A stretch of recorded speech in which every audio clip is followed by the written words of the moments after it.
বিসমিল্লাহির রহমানির রহিম। ওয়াল আসর, সময়ের কসম। কিসের কসম? কিসের কসম? সময়ের কসম আল্লাহ তাবারক তাআলা খাইলেন। মুফাসসিরিন ইকরাম বর্ণনা করেন এই সময় কোন সময়। কেউ কেউ বলেছেন আসরের কসম খেয়েছেন, কেউ কেউ বর্ণনা করেছেন আল্লাহ তাবারক তাআলা নামাজের ওয়াক্ত বা নামাজের সময়ের কসম করেছেন। মুফাসসিরিন ইকরাম বর্ণনা করেন আল্লাহ তাবারক তাআলা এই সময় দ্বারা কঠিন কিয়ামতের ময়দানে অনন্তকালের কসম করেছেন। বলি সুবহানাল্লাহ। আল্লাহ যেহেতু কসম করেছেন, সামান্য সময়ের কসম করেন নাই, বিশাল বড় গুরুত্বপূর্ণ একটা সময়ের কসম তিনি করলেন। সময়ের কসম করলেন। সর্বপ্রথম প্রশ্ন জাগতে পারে আল্লাহ কসম খাইলেন কেন? কিন্তু পরক্ষণে বললেন ইন্নাল ইনসান, নিশ্চয়ই প্রত্যেক মানুষ লাফি খুস, তারা রয়েছে ক্ষতির মধ্যে। কিসের মধ্যে? আল্লাহ বলছেন মানুষগুলো রয়েছে ক্ষতির মধ্যে। প্রত্যেক মানুষ ক্ষতির মধ্যে। এই মানুষগুলোর মধ্যে আমি আপনি আছি না নাই? ইমাম সাহেবরা আছে না নাই? মুয়াজ্জিন সাহেব আছে না নাই? ব্যবসায়ী আছে না নাই? ব্যবসায়ী রয়েছে, চাকরিজীবী রয়েছে, শ্রমিক রয়েছে, ইমাম মুয়াজ্জিন সবাই রয়েছে। যেহেতু আল্লাহ বলেছেন ইন্নাল ইনসান, নিশ্চয়ই প্রত্যেক মানুষ। যেই আয়াতগুলোর মধ্যে, যেই বাক্যগুলোর মধ্যে তাকিদ দেওয়া হয় সেই স্থানগুলোতে রব্বে কারিম ইন্না আন্না কান্না লাকিল্লা লাইতা লাআল্লাহ শব্দগুলো ব্যবহার করে দেন। আল্লাহু আকবার।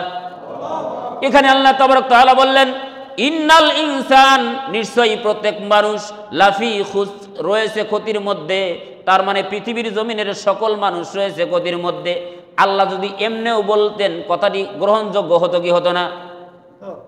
আল্লাহর কথা যদি এমনিও বলে তবুও যেরকম গুরুত্ব, কসম করা ছাড়াও তার থেকেও বেশি গুরুত্ব, তারপরেও গুরুত্ব। এখন যদি প্রশ্ন করা হয় আল্লাহ কেন কসম করলেন?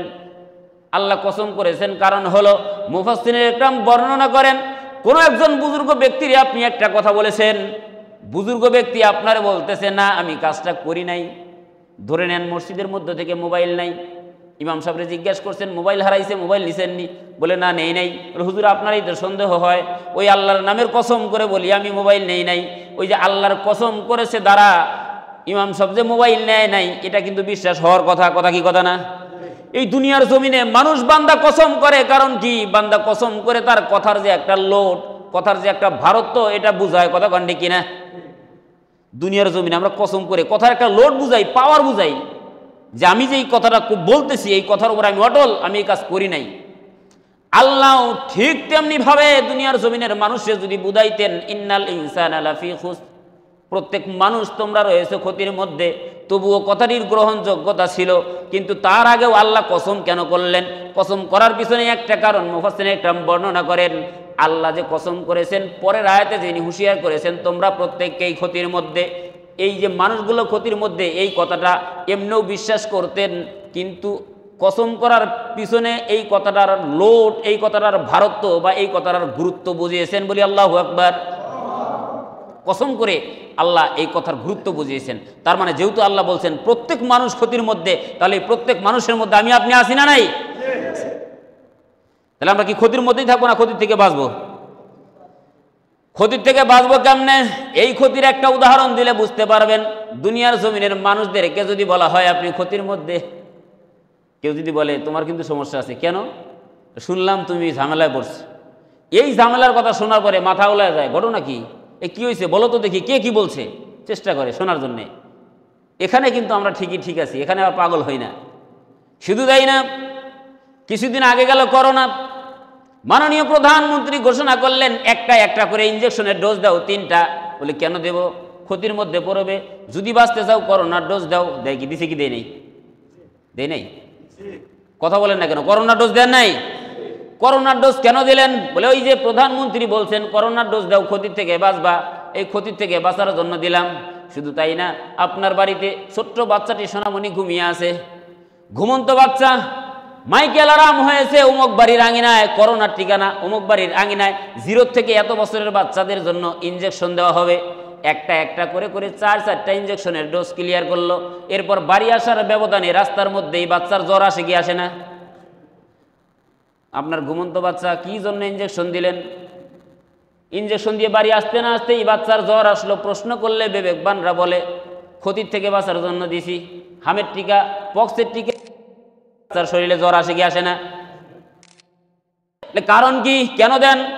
বলে উপর মহল থেকে নির্দেশ রয়েছে ক্ষতির থেকে বাঁচার জন্য। দুনিয়ার জমিনের মানুষ যখন আপনারে দিক নির্দেশনা দেয়, রাস্তা দেখায়, ক্ষতির থেকে বাঁচো, এখান থেকে বাঁচার জন্য পাগল পারা হয়ে যায়। ঘুমন্ত বাচ্চারে জাগাইয়া তুইলা নিয়া তার রানে রানে পেশিতে পেশিতে ইঞ্জেকশনের ডোজ দিতেও ক্লিয়ার করি না। আমি নিজের শরীরের ভিতরে ইঞ্জেকশনের ডোজ দিতেও ক্লিয়ার করি না। দুনিয়ার জমিনের ডাক্তার ইঞ্জিনিয়ার যখন আপনারে কোনো পরামর্শ দেয়, সঙ্গে সঙ্গে গ্রহণ করি। কিন্তু রব্বে কারিম বললেন, ইন্নাল ইনসানা লাফি খুসর, নিশ্চয়ই প্রত্যেক মানুষ রয়েছে ক্ষতির মধ্যে। ডাক্তারের সে রব্বে কারিমের মাথা, রব্বে কারিমের মস্তিষ্ক, রব্বে কারিমের জ্ঞান কম না বেশি? ডাক্তারের মাথায় জ্ঞান দিলেন যিনি, তিনি কে? ডাক্তারের মাথায় জ্ঞান দিলেন যিনি, তিনি আমার রব। অথচ ওই ডাক্তারের কথা মোতাবেক একটা একটা করে 15টা ইঞ্জেকশনের ডোজ বাচ্চার শরীরে পুশ করলেন। কিন্তু দুনিয়ার জমিনে বাচ্চাটা যেন নাস্তিক না হয়, এই দুনিয়ার জমিনে বাচ্চা যেন মুরতাদ না হয়, এই দুনিয়ার জমিনে বাচ্চা যেন কোনো মুসলমানের সাথে খারাপ আচরণ না করে, এই 15টা ইঞ্জেকশনের ডোজের পাশাপাশি মাত্র বিবেকবান পুরুষ যারা রয়েছে, বিবেকবান বাবা যারা রয়েছে, মাত্র 2টা ডোজ দেওয়ার কথা ছিল। কয়টা? আপনি 15টা ইঞ্জেকশন দেন, সমস্যা নেই। ক্ষতির থেকে বাঁচার জন্য দিচ্ছেন, এটা দুনিয়ার জমিনের ক্ষতি। আল্লাহ বুঝাচ্ছেন, ইন্নাল ইনসানা লাফি খুসর, নিশ্চয়ই প্রত্যেক মানুষ রয়েছে ক্ষতির মধ্যে। এই ক্ষতির মধ্যে আমার আপনার সন্তানও আছে। মাত্র 2টা ডোজ দেওয়ার কথা ছিল সন্তানরে, একটা কোরআনের ডোজ, দ্বিতীয়টা রসুলের হাদিসের সুন্নাহর ডোজ। কথা কন ঠিক কিনা? ছোট্টবেলায় যদি আপনার সন্তানরে 15টা ডোজের পাশাপাশি মাত্র 2টা ডোজ দিতে পারতেন, এই সন্তান যত বড়ই হোক না কেন বাবার সাথে কখনো চোখ গরম করে কথা বলবে না। কথা কন ঠিক কিনা? এই সন্তানদের ছোট্টবেলায় কোরআনের শিক্ষা দেন, এই সন্তানদের হাদিসের শিক্ষা দেন। এই সন্তান যদি বড় ধরনের ম্যাজিস্ট্রেট হয়, নির্দোষী মানুষগুলোরে কখনো ফাঁসির মঞ্চে ঝুলাইয়া দেবে না। কথা কন ঠিক কিনা? কিসের জন্য? কিসের জন্য? বাচ্চা ছোট্টবেলায় 15টা ইঞ্জেকশনের ডোজের পাশাপাশি মাত্র 2টা ডোজ আপনি অভিভাবক হিসেবে দিয়েছেন, মাত্র 2টা। এই 2টা ডোজের কারণে বাচ্চা যত বড় ইঞ্জিনিয়ারই হোক না কেন, কোথাও রডের পরিবর্তে বাঁশ দিয়ে কাজ করবে না। কথা কন ঠিক কিনা? কারণ হলো বাচ্চা ছোট্টবেলায় কোরআনের ডোজ তার শরীরে ঢুকেছে, তার মস্তিষ্কে মগজে ঢুকেছে, কোরআন এবং সুন্নাহ মোতাবেক সে চলা শিখেছে। সে যত বড় ইঞ্জিনিয়ারই হোক না কেন, রডের পরিবর্তে অন্তত বাঁশ দিয়ে কাজ করবে না। সম্মানিত ভাইরা, বুঝাতে যাচ্ছিলাম, দুনিয়ার জমিনে আপনাকে যদি বলা হয় আপনি ক্ষতির মধ্যে রয়েছেন, গেলেন রাজীবপুরে বিভিন্ন ডাক্তারের কাছে, ওষুধ দিল, 1 দিন 2 দিন 3 দিন করে করে 7 দিন চলে গেল, আপনার রোগ ভালো হয় না। উপজেলা স্বাস্থ্য কমপ্লেক্সে গেলাম, সেখানে রোগ ভালো হলো না। এমনিভাবে ঢাকা মহানগরীতে গেলাম, ভালো হলো না। বিভিন্ন ডাক্তার দেখানোর পর ডাক্তার আপনারে পরামর্শ দিল, যদি আপনি সুস্থভাবে বাঁচতে চান, হাতে যদি টাকা থাকে দেশের বাইরে গিয়ে চিকিৎসা হন, আর যদি হাতে টাকা না থাকে রুগীরে বাড়ি নিয়ে যায় ভালো মন্দ খাওয়ান। কয় কি কয় না? আমি মনে হয় ব্যর্থ, বুঝাইতে পারি না। ডাক্তার এরকম বলে কি বলে না? যদি অর্থ থাকে দেশের বাইরে নিয়ে যান। আমাদের দেশের বিভিন্ন এমপি মন্ত্রীরা তো আমরা দেখি পেট ব্যথার ওষুধের জন্য সিঙ্গাপুরে মেডিসিন ছাড়া ভালো হয় না। অবস্থা এরকম হয় কি হয় না? কিসের জন্য? কিসের জন্য? টাকার গরম। হাতে টাকা আছে, বাইরে থেকে মেডিসিন খাওয়া লাগবে, এরকম পরিবেশ হয় কি হয় না? হয়। বাহির থেকে মেডিসিন খান, নইলে বাইরে গিয়ে চিকিৎসা হন, ভালো হবে। আর যদি ভালোভাবে বাঁচতে চান বাইরে গিয়ে চিকিৎসা নেন। তা যদি অর্থ না থাকে বাড়িতে গিয়ে ভালো মন্দ খাওয়ান, রুগীর বেশি সময় নেই। বিবেকবান যারা দেশের বাইরে টাকা আছে, দেশের বাইরে গিয়ে চিকিৎসা হবে কি হবে না? হবে। দেশের বাইরে গিয়ে চিকিৎসা হলেন, ডাক্তার মাত্র মেডিসিন দিল 4টা। কয়টা? 4টা মেডিসিন দিল। আপনি কি রাগ করবেন নাকি? এত দূর থেকে আসছি, বাংলাদেশ থেকে আপনার এলাকায় আপনার দেশে আসলাম চিকিৎসার জন্য, মাত্র 4টা ডোজ দিলেন, এই মাত্র 4টা ডোজ দিয়ে কি আমার রোগ ভালো হবে? ডাক্তারের সাথে কি তাকবরি করবেন না মেডিসিন খাবেন? মেডিসিন খাবে। কারণ কি?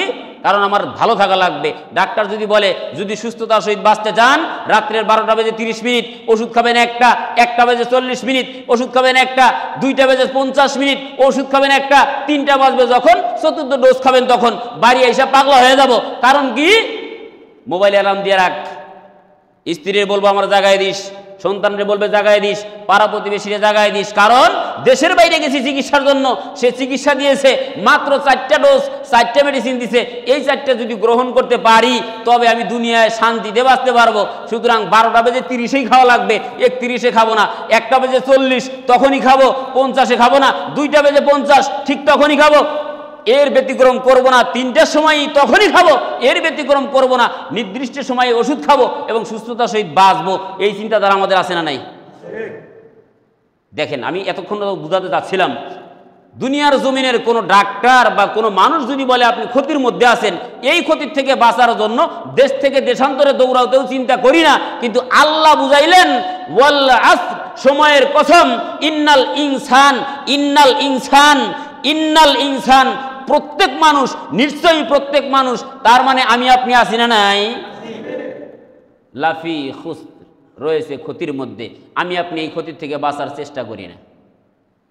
এখানে আল্লাহ যে 4 দফা কর্মসূচি দিয়েছেন, মাত্র 4টা মেডিসিন দিলেন। এই ক্ষতির থেকে যদি বাঁচতে চাও এই 4টা মেডিসিন গ্রহণ করো, ক্ষতির থেকে বাঁচতে পারবে। এই 4টা মেডিসিন কখনো ইমাম সাহেবের কাছে, কোনো আলেমের কাছে, কোনো মুয়াজ্জিনের কাছে বা কোনো বুজুর্গ ব্যক্তির কাছে গিয়ে বলি নাই যে আল্লাহ যে বলছেন ক্ষতির মধ্যে, এই ক্ষতির থেকে বাঁচার উপায় কি একটু বুঝাই দেন। কখনো কি বলছি এরকম লোক আছে? খুব কম, খুব কম। যে কথা বুঝাতে যাচ্ছিলাম, আল্লাহ তাবারক তাআলা বুঝান ইন্নাল ইনসানা লাফি খুসর, নিশ্চয়ই প্রত্যেক মানুষ রয়েছে ক্ষতির মধ্যে। তাহলে আল্লাহর কালামরে জিজ্ঞাসা করেন, ওগো রব্বে কারীম, এই ক্ষতির থেকে বাঁচার উপায় কি? আল্লাহ তাবারক তাআলা 4 দফা 4টা মেডিসিন দিয়ে কিতাবের ভিতরে পরক্ষণেই পরবর্তী ধাপে আল্লাহ তাবারক তাআলা জানিয়ে দিলেন ইল্লাল্লাযীনা আমানু, নিশ্চয়ই যারা কিনা ঈমানদার এরা কিন্তু না, ইল্লাল্লাযীনা আমানু, তবে তারা ব্যতীত। আল্লাহ বুঝলেন সকল মানুষ ক্ষতির মধ্যে, ইল্লাল্লাযীনা আমানু, তবে তারা ব্যতীত। কারা ব্যতীত? আমানু, যারা ঈমানওয়ালা, যারা ঈমান এনেছে, যারা ঈমানদার। আল্লাহু আকবার বলবেন না? আমরা নিজেদেরকে ঈমানদার মনে করি কি করি না? হায় হায়, কেউ মনে করি না। আমরা নিজেদেরকে ঈমানদার দাবি করি কি করি না? ইমানদার যদি দাবি করি, তাহলে আল্লাহ বুঝাচ্ছেন ইল্লাল্লাযীনা আমানু, নিশ্চয়ই যারা কিনা ইমানদার এরা ক্ষতির থেকে বাঁচবে। তাহলে এখন আস্তে আস্তে ধরে নেওয়া যায় যে আমরা আলহামদুলিল্লাহ ক্ষতির থেকে বাঁচছি, ঠিক কিনা? কিন্তু গভীর মনোযোগ দিলে বুঝতে পারবেন ইমানদার সবাই হতে পারে না। 5 ওয়াক্ত নামাজ পড়ার পরেও নির্দিষ্ট কিছু মানুষের ভিতরে ঈমান থাকে না, তারা ইমানদার দাবি করলেও ইমানদার না। বলে হুজুর এটা কেমন কথা কইলেন? বলে হ্যাঁ, কথা তো ভালাই। ইমানদার সবাই দাবি করতে পারে, কিন্তু ইমানদার তো সবাই না। প্রথম নাম্বার মেডিসিনটা একটু ঢুকায় নেন ভিতরে। আপনার ভেতরে যদি এই মেডিসিন থাকে আপনি বাঁচবেন ক্ষতির থেকে, আর যদি আপনার ভিতরে এটা না থাকে আপনি তো বাঁচতে পারবেন না। ওই রব্বে কারিমের কাছে ধরা খেয়ে যাবেন। আল্লাহ বুঝাচ্ছেন ওয়ামিনান নাসি মাইয়াকুলু আমান্না বিল্লাহি ওয়া বিল ইয়াউমিল আখির ওয়া মা হুম বিমুমিনিন। আল্লাহু আকবার। আল্লাহ বুঝাচ্ছেন মানুষের মধ্যে এমন কিছু মানুষ আছে, এক শ্রেণীর মানুষ আছে যারা দাবি করে আমান্না বিল্লাহি ওয়া বিল ইয়াউমিল আখির, আমরা বিশ্বাস করি আল্লাহকে, ওয়া বিল ইয়াউমিল আখির, এবং আখিরাতকে বিশ্বাস করি। কিন্তু আল্লাহ বলছেন ওয়া মা হুম বিমুমিনিন, কখনোই না, তারা তো মুমিন হতে পারে নাই। আমরা দাবি করি আমরা ইমানদার, তাহলে আল্লাহ বলছেন না, তারা দাবি করে ইমানদার, কখনোই না, তারা ইমানদার হতে পারে নাই। তাহলে তারা কারা? এদের ব্যাপারে জানার দরকার আছে না নাই? যেহেতু প্রথম নাম্বার ডোজটাই হলো ইমানের ডোজ, ইমান যদি আমাদের সঠিক না থাকে, ইমানের মধ্যে যদি ভেজাল থাকে, তাহলে আমরা প্রথমেই ধরা খেয়ে যাবো, ঠিক কিনা? এবার আসি, কেন আল্লাহ কাদের ব্যাপারে বললেন তারা ইমানদার দাবি করে কিন্তু তারা মুমিন না? এরা কারা? এদের ব্যাপারে কোরআনুল হাকিমে আল্লাহ তাবারক তাআলা পরক্ষণে অন্য একটি আয়াতুল কারিমা নাজিল করেছেন। এই আয়াতুল কারিমা বলার আগে আপনাদেরকে একটা ঘটনা শোনাইলে বুঝতে পারবেন। খলিফাতুল মুসলিমিন ওমর রাদিয়াল্লাহু তাআলা আলোচনা করতেছেন, কথা বলতেছেন। হঠাৎ করে একজন যুবকরে দেখলেন অন্য মনস্ক হয়ে আছে, অন্যদিকে নড়াচড়া, অন্যদিকে তাকাতাকি। সমস্যা উপরে দেওয়া লাগবে আরো।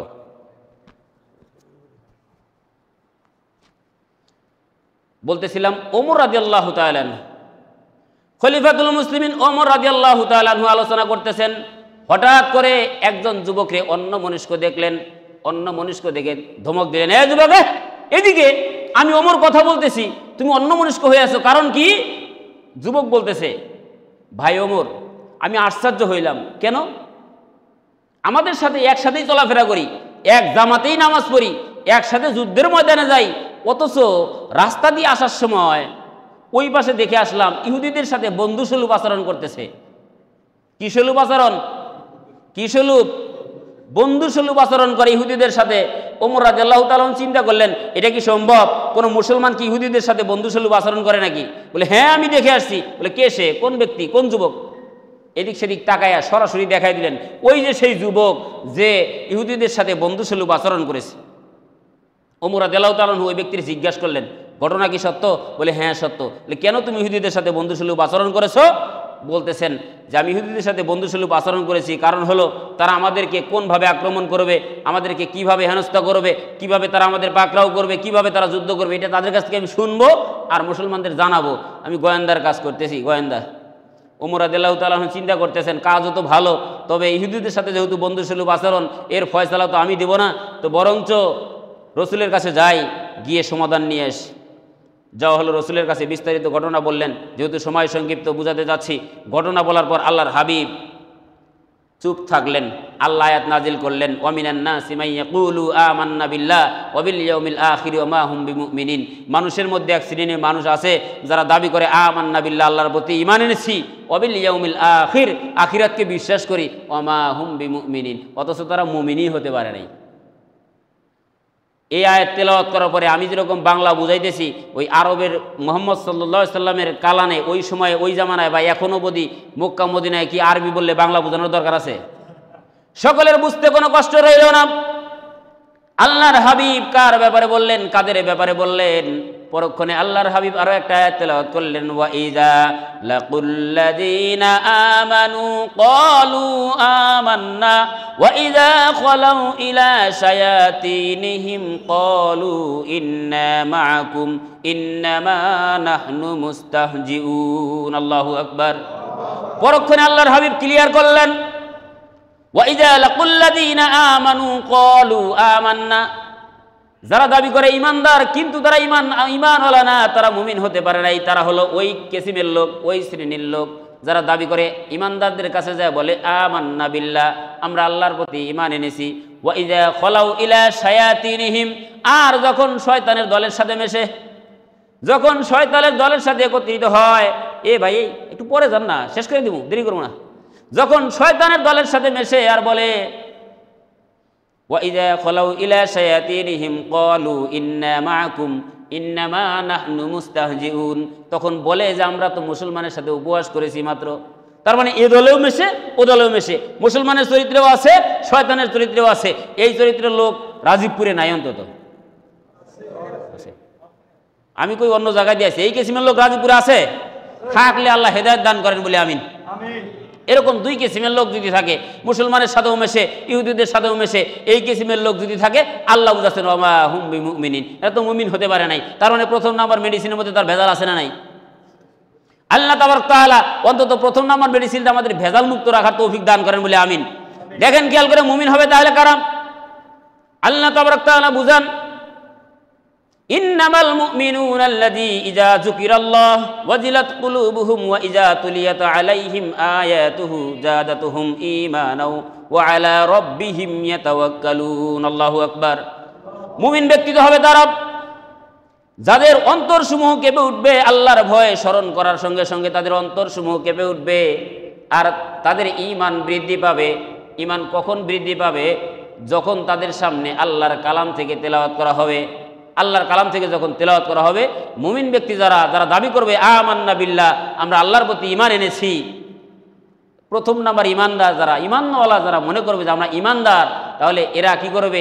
এদের সামনে আল্লাহর আয়াতসমূহ তেলাওয়াত করলে তাদের অন্তরও কাঁপবে, ঈমানও বৃদ্ধি পাবে। এখন আপনাদেরকে, আমাদের এলাকায়ও এরকম আছে, আমরা বলি যে আমরা কোরআনের কথা শোনাবো, কোরআনের আয়াত শোনাবো, কোরআন থেকে তাফসির করাবো। এই আয়াত শুনবে তো দূরের কথা, তাফসির মাহফিলের ব্যানার হারায় যায়, এরকম দৃষ্টান্ত আছে না নাই? তাফসির মাহফিলের ব্যানার হারায়, অথচ আল্লাহ বুঝাচ্ছেন যে ঈমানদার তো তারা যাদের সামনে আল্লাহর কালামের আলোচনা করলে তারা আল্লাহর ভয়ে তাদের অন্তরসমূহ কেঁপে উঠবে, কোরআনের আয়াত শুনলে তাদের ঈমান বৃদ্ধি পাবে। আর এক শ্রেণীর জাতি আছে, এই কোরআনের আলোচনার কথা শুনলে তাফসির মাহফিলের ব্যানার পর্যন্ত হারায়া যায়। আফসোস হতভাগা জাতির জন্য, অথচ তারাও দাবি করে আমরা ঈমানদার। তোমরাও যদি ঈমানদার দাবি করো, তাহলে তো তাফসির মাহফিলের ব্যানার চুরি করো। কোন ধরনের চোর তোমরা? পাক্কা বাটপার। আল্লাহ বুঝান ওয়া মা হুম বিমুমিনিন, কখনোই না, তারা তো মুমিন হতে পারে না। আল্লাহর কালামের কথা শুনলে যাদের সহ্য হয় না, আল্লাহর কালামের কথা শুনলে যাদের ভালো লাগে না, এরা মুমিন হতে পারে না। প্রকৃত মুমিন তারা আল্লাহর আয়াত শুনলে আল্লাহর আয়াত শোনার পর অন্তর কাঁপবে তাদের, এবং কোরআনের আয়াত শোনার পর তাদের ঈমান সমূহ বৃদ্ধি পাবে, তারাই তো প্রকৃত মুমিন। কথা কোন ঠিক কিনা? শুধু তাই না, আল্লাযীনা ইউকিমুনাস সালাতা ওয়া মিম্মা রাযাকনাহুম ইউনফিকুন, তাদের নামাজের ডাক আসলে, নামাজের সময় আসলে তারা নামাজে দাঁড়াবে। তাদেরকে যেই সমস্ত রিজিক দেওয়া হয়েছে এই রিজিক থেকে তারা আল্লাহর রাস্তায় খরচ করবে। কার রাস্তায়? কার রাস্তায়? নামাজের সময় নামাজে দাঁড়ায়।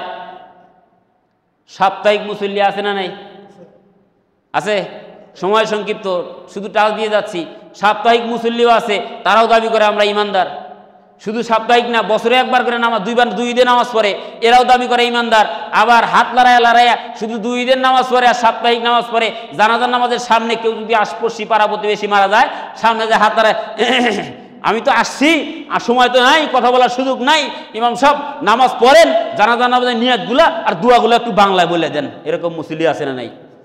এরাও দাবি করে যে আমরা ইমানদার। অথচ আল্লাহ বুঝাচ্ছেন, মুমিন তো হলো তারা যাদেরকে নামাজের আহ্বান করলে নামাজে দাঁড়ায়, তাদেরকে যেই সম্পদ দেওয়া হয়েছে এর থেকে কার রাস্তায় খরচ করে? কার রাস্তায়? কার রাস্তায় খরচ করে? আর আমার টাকা দিয়ে যদি শয়তানের রাস্তায় খরচ করা হয়, আর আমি যদি দাবি করি যে আমি ইমানদার, আমি কি তখন পাক্কা ইমানদার হতে পারলাম? আমার টাকা গানে যায়, আমার টাকা হিন্দুর পূজার মণ্ডপে যায়, আমার টাকা দিয়ে পোলাপান বক্স বাজায়, আমার টাকা দিয়ে নর্তকী নাচে, আমার টাকা দিয়ে যুবক যুবতী একসাথে রাত ভর ড্যান্স করে, আর আমি যদি দাবি করি আমি ইমানদার, আল্লাহ কি সেটা মেনে নেবে? কখনোই না। কার রাস্তায় খরচ করা লাগবে? আল্লাহর রাস্তায়। সামনে গেলে আরো একটু মজা আছে, বুঝতে পারবেন। আল্লাহ তাবারক তাআলা বুঝান, কুল ইন্না সলাতি ওয়া নুসুকি ওয়া মাহইয়ায়া ওয়া মামাতি লিল্লাহি রাব্বিল আলামিন, নিশ্চয়ই আমার নামাজ, ওয়া নুসুকি আমার কুরবানি, ওয়া মাহইয়ায়া আমার হায়াত, ওয়া মামাতি লিল্লাহি রাব্বিল আলামিন, কেবলমাত্র আল্লাহর জন্য। বলি আল্লাহু আকবার। কুল, আপনি বলেন, ইন্না সলাতি ওয়া নুসুকি ওয়া মাহইয়ায়া ওয়া মামাতি লিল্লাহি রাব্বিল আলামিন, হে রাসূল আপনি বলে দেন আপনার হায়াত, আপনার মৌত কেবলমাত্র কার জন্য? কেবলমাত্র কার জন্য? কার জন্য? রসুলের নামাজ, রসুলের কুরবানি কার জন্য? নিয়ে আসে, তারা তো বলে জীবন মরণ নাও ভিড়াইলাম খাজা তোর নামে, আছে না নাই? এরা জীবন মরণ নাও কার নামে ভিড়ায়? বোঝে না কার নামে? এরা খাজার নামে নাও ভিড়ায়। এই খাজার নামে নাও ভিড়াইয়া কখনো পার পাওয়া যাবে না। শুধু তাই না, এরা তো আরো কত কিছুই না বলে, বাবার নামে সারলাম তোরে বাদাম উড়াইয়া রে, মাল্লা মাঝিদার টানে কেল্লা কেল্লা কইয়া রে, কি মহিমা জানি বাবা রে, আল্লাহু আল্লাহু। গায় কি গায় না? এরা কার নামে তরি বিরায়? বাবার নামে সারলাম তরি। এরাও দাবি করে ইমানদার, করে কি করে না? এদের কাছে গেলে আরো হাদিসের অভাব নাই না, মাশাআল্লাহর কোনো শেষ নাই। এরাও দাবি করে ইমানদার, কিন্তু এরা কি আসলে ইমানদার? বাবার নামে তরি বিরাইলে কাম হবে? জীবন মরণ নাও খাজার নামে ভিড়াইয়া কাম হবে? আল্লাহ বুঝাচ্ছেন, কুল ইন্না সলাতি ওয়া নুসুকি ওয়া মাহইয়ায়া ওয়া মামাতি লিল্লাহি রাব্বিল আলামিন, তোমার হায়াত, তোমার মৌত, মানে তোমার বেঁচে থাকার মরে যাওয়া আল্লাহর জন্য। আর এরা যদি বলে যে খাজার জন্য, তাহলে মিলল কোন কথা? কথা কি এক হইল? এক হলো না। সুতরাং জীবন মরণ নাও আমরা কার নামে ভিড়াবো? আমাদের হায়াতের মালিক কে? মৌতের মালিক কে? বেঁচে থাকা মরে যাওয়া কেবলমাত্র কার জন্য? কারো সাথে যদি সম্পর্ক রাখতে হয় সেটাও কার জন্য? কারো সাথে যদি সম্পর্ক ছিন্ন করতে হয় সেটাও কার জন্য? তার মানে বুঝতে হবে, পৃথিবীর জমিনে কোনো ব্যক্তি যদি কাউরে ভালোবাসে সেটাও আল্লাহর জন্য ভালোবাসতে হবে। কারো সাথে যদি সম্পর্ক ছিন্ন করে সেটাও আল্লাহর ওয়াস্তে, আল্লাহর জন্যই করতে হবে। সেটা যদি আপন মায়ের পেটের ভাইও হয়, তার সাথেও যদি সম্পর্ক ছিন্ন করার প্রয়োজন পড়ে, কেবল কার জন্য করতে হবে? এখন একটা ব্যাপার হচ্ছে, নিজের ভাইয়ের সাথেও যদি সম্পর্ক আল্লাহর জন্য ছিন্ন করা লাগে, এখন বাড়িতে যাই যদি মনে করেন ভাইয়ের সাথে সম্পর্ক ছিন্ন আমি আল্লাহর জন্য করে ফেলাইলাম, এটা হইল? সম্ভব না। আগে দেখতে হবে ভাই মূলত ইসলামী শরিয়া মোতাবেক আছে কিনা আছে। ভাই যদি শরিয়া মোতাবেক না থাকে তাহলে ভাইয়ের সাথে সম্পর্ক ছিন্ন করে দেন, খুশি হবেন কে? আপনার এলাকার সবাই আপনার উপরে খুশি, কিন্তু আল্লাহ আপনার উপরে বেজার, এই ইমানের দাম আছে? আল্লাহ আপনার উপরে খুশি, এলাকার সবাই আপনার উপরে বেজার, এই ইমানের মূল্য আছে না নাই? আছে। তবে ভাইয়ের সাথে আপনি সম্পর্ক ছিন্ন করে দিতে পারবেন যদি ভাই আপনার ইসলামের শরিয়া মোতাবেক না থাকে। আপনার বাবা যদি ইসলামের শরিয়া মোতাবেক না থাকে, তার সাথে সম্পর্ক ছিন্ন করবেন না রাখবেন? বোঝে নাই? বোঝে নাই? বাবা যদি ইসলামী শরিয়া না থাকে, বাবার সাথে সম্পর্ক রাখবেন না ছিন্ন করবেন? এটা যদি দলের কোনো বড় নেতা হয় তাও ছিন্ন করবে। এই যে বলছে একজন ভাই, এরা যদি দলের কোনো বড় নেতাও হয় তবুও ছিন্ন করব, কারণ তুমি শরিয়া বিশ্বাস করো না। যেই বেচারা ইসলামী শরিয়া বিশ্বাস করে না তার সাথে সম্পর্ক জড়াইবেন না ছিন্ন করবেন? জড়াইবেন না ছিন্ন করবেন? একটু জবান খুলে বলতে হবে। যদি কোনো ব্যক্তি নিজে মুখে দাবি করে আমরা ইসলামী শরিয়া বিশ্বাস করি না, শরিয়া মোতাবেক সে নিজের জীবন চালায় না, ওই ব্যক্তির পিছনে যতদিন ঘুরবেন ততদিনই আল্লাহর পেটনি খাওয়া লাগবে। দুনিয়াতেও আপনার শাস্তি, আখিরাতের ময়দানেও আপনার শাস্তি। কারণ যেই বেচারা ইসলামী শরিয়ার বাইরে কাজ করবে ওই বেচারার পিছনে আপনি দৌড়াইবেন, আল্লাহ খুশি হইবে? এটা যদি আপনার বাবাও হয় তার সাথেও সম্পর্ক ছিন্ন করে দেন। এটা যদি আপনার ভাইও হয় সম্পর্ক ছিন্ন করেন। দলের কোনো বড় লিডার হলে তার সাথে সম্পর্ক ছিন্ন করেন, খুশি হবেন যিনি কিনিকে আল্লাহ। কারণ কি? সে ইসলামী শরিয়া বিশ্বাস করে না, আমি তার সাথে চলবো না, আমি তার সাথে সম্পর্ক ছিন্ন করলাম, খুশি হবেন আমার আল্লাহ। সুতরাং বুঝাতে যাচ্ছিলাম, এক কিসিমের মানুষ আছে, এক শ্রেণীর জাতি আছে আপনাদেরকে বুঝাবে আমরা শরিয়া বিশ্বাস করি না। আরো এক কিসিমের মানুষ আছে, এরা আবার আপনাদের সামনে আসবে, তেল মারবে। এরা আবার বলে, জানেন, কিছুদিন আগেও কিছু লোক বলছে, আমি তো কারণ নাম বলতে চাচ্ছি না, এরা বলবে কি জানেন? বলতেছে আমরা যদি রাষ্ট্র ক্ষমতায় আসি কোরআন সুন্নাহ বিরোধী কোনো কাজ করব না। না করতেছি, করব না। অনেকেই অনেকভাবে বিষয়টা মন্তব্য করেছেন, অনেকে অনেকভাবে বিষয়টা দেখেছেন, কিন্তু আমি মানুষটা একটু আলাদা কিসিমের, তো আমি মানুষটা একটু ব্যতিক্রম। অনেকেই তার প্রশংসা গুণগান গাইতে গাইতে অবস্থা খারাপ। আমরা যদি রাষ্ট্র ক্ষমতায় যাই, আসতে পারি, কোরআন সুন্নাহ বিরোধী কোনো আইন পাশ করব না, তার মানে কথা ভালো না মন্দ? এই বোঝা যায় তাদের ভাষা ভালো, মতলব খারাপ। ভাষা ভালো, মতলব কি? কথা বলে না, কথা বলে না, মতলব কি? মতলব খারাপ। হুজুর মতলব যে খারাপ আপনি কেমনে বুঝলেন? একটা উদাহরণ দিয়ে আপনি বুঝবেন। যখন আপনার ঘাড়ে চাপ পড়বে তখন আপনার বোঝা সহজ হবে। আমি আপনারা বুঝাতে চাই, আপনার মেয়েরে কোনো ব্যক্তি বিবাহ করতে এসেছে, কি করছে? বোঝে না, বোঝে না, কি করতে আসছে? বিবাহ করতে আসছে। এই আপনি যখন মেয়েটারে জামার হাতে উঠাইয়া দিতেছেন, মেয়েটারে যখন জামার হাতে তুলে দেবেন, তখন আপনি বলতেছেন বাবারে মেয়েটারে ছোট থেকে বড় করলাম, অনেক লালন পালন করলাম, কষ্ট গেছে, সহ্য করেছি, অনেক বেদনা কষ্ট যাতনা সব সহ্য করে আজকে মেয়েটারে তোমার হাতে তুলে দিলাম। তখন শ্বশুর কান্না করে কি করে না? বোঝে না, বোঝে না, করে কি করে না? কান্না করে। আর এমতো অবস্থায় জামাই যদি শ্বশুরে জড়ায় ধরে বলে, আব্বা আপনি এতদিন লালন পালন করছেন, খুব ভালো করছেন, আজকে থেকে আপনি আপনার মেয়েরে যেহেতু আমার হাতে তুলে দিছেন, আপনি নিশ্চিন্তায় থাকেন, আমি আপনার মেয়েরে তালাক দিব না। শ্বশুর কি খুশি হবে, রাগ করবে? বোঝে না, বোঝে না, শ্বশুর কি রাগ করবে না খুশি হবে? রাগ করবে। কারণ এতদিন মেয়েটারে লালন পালন করেছি, আজকে জামাই হাতে তুলে দিচ্ছি, আর জামাই মেয়ে নিয়ে বাড়ি যাবে, তখন জামাই বলতেছে আব্বা দোয়া করেন, আমি আপনার মেয়েরে তালাক দিব না। আরে পাগল, তো অন্য কিছু বলতে পারতো, আপনি দোয়া করেন আমাদের সংসার জীবন যেন ভালোভাবে চলে। এইটা না কইয়া যদি কোনো জামাই শ্বশুরে বলে যে আমি আপনার মেয়েরে তালাক দিব না, বোঝা লাগবে জামার ভেতরে বাটপারি আছে না নাই? তখন কি শ্বশুরের বুঝতে কষ্ট হবে? এরকম এক কিসিমের লোক যারা ক্ষমতায় যাওয়ার আগেই আপনারে বুঝাবে যে আমরা যদি আসতে পারি শরিয়া বিরোধী কোনো কাজ করব না, কোরআন বিরোধী কোনো কাজ করব না। বুঝে নেবেন ওই বাটপার জামার মতো তার ভেতরেও বাটপারি আছে না নাই? আমি মনে হয় আপনাদের বুঝাইতে পারিনি। এর থেকে ভালো করে আমি বুঝানো সম্ভব না, সক্ষম না। আল্লাহ তাবারক তাআলা বুঝান। এরাও দাবি করবে যে আমরা ইমানদার, ওমা হুম বিমুমিনিন, কখনোই না, তারা তো মুমিন হতে পারে নাই। আর মুমিনের ডোজ যেহেতু প্রথম নাম্বার ডোজ, এই ডোজটা যদি ছুটে যায় ওই ব্যক্তি ক্ষতিগ্রস্তের মধ্যে পড়বে কি পড়বে না? পড়বে। আল্লাহ তাবারক তাআলা, যেহেতু সময় তো অনেক চলে গেছে, দেখেন আল্লাহ তাবারক তাআলা জাতিরে বোঝার মতো তৌফিক দান করেন বলে আমিন। তাহলে প্রথম নাম্বার ইল্লাল্লাযিনা আমানু, নিশ্চয়ই যারা দাবি করবেন আমরা ইমানদার, এরা ক্ষতির থেকে বাঁচবে। কিসের থেকে বাঁচবে? কিসের থেকে বাঁচবে? ক্ষতি। আসলে কথা বলতেছেন নাকি? আসলে কি বুঝাইতে পারতেছি না নাকি? এরা ক্ষতির থেকে বাঁচবে যারা দাবি করবে যে আমরা ইমানদার এবং ইমানের ওপর অটল থাকবে। ইমানদারের কাজ, আরও কাজ রয়েছে, অনেক আলোচনা লম্বা, দেখেন আসলে সবগুলো গোছালো বলাও যদিও সম্ভব না। আল্লাহ তাবারক তাআলা জাতিরে হেদায়েত দান করেন, বোঝার মতো তৌফিক দান করেন। আমি আলোচনার সামনে আগাতে যাচ্ছি, তাই সুতরাং পরক্ষণে পরের ডোজ পরবর্তী মেডিসিনের দিকে আমি যেতে চাই। আপনারা যদি সুযোগ দেন আমি আরও একটু সামনে আগাতে চাই। আসেন তো আপনারা আমার সাথে ইনশাআল্লাহ।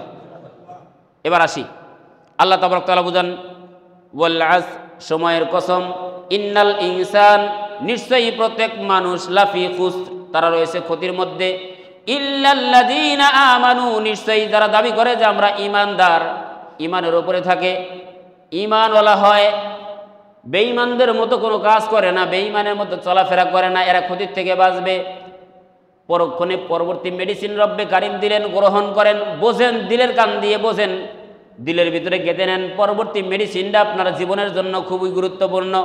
আল্লাহ তাবারক তাআলা বুঝান, ইল্লাল্লাযীনা আমানু ওয়া আমিলুস সলিহাত। কোনো ব্যক্তি ঈমান আনার পর তার প্রথম কাজ হলো আমলে সলেহ করবে। কি কাজ? কি কাজ? আমলে সলেহ করবে, তার মানে ভালো কাজ করবে, উত্তম কাজ করবে। ঈমান আনছেন, ভালো কথা, তারপরে কি করবেন? উত্তম কাজ করবেন, আমলে সলেহ করবেন।